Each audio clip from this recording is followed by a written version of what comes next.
Alors que tous les yeux sont rivés sur l'Ukraine, la Corée du Nord a lancé hier à 7h52 un projectile depuis Sunan, près de Pyongyang, en direction de la mer de l'Est, qui sépare la péninsule coréenne et l'archipel japonais.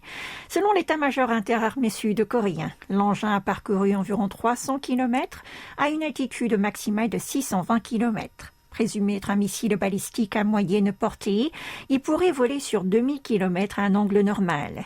Pyongyang a ainsi relancé la bravade après s'être abstenu durant les Jeux olympiques d'hiver de Pékin, organisés par son grand allié chinois.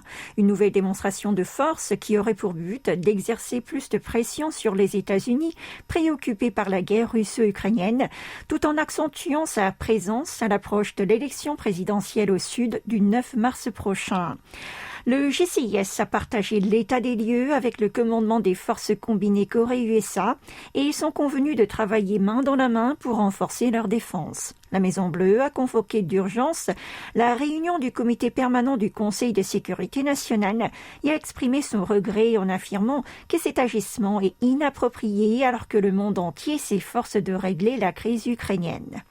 Notons que le royaume ermite a pour habitude de publier rapidement les données sur les missiles lancés, mais cette fois-ci, il a simplement indiqué avoir effectué un test important pour développer un satellite de reconnaissance.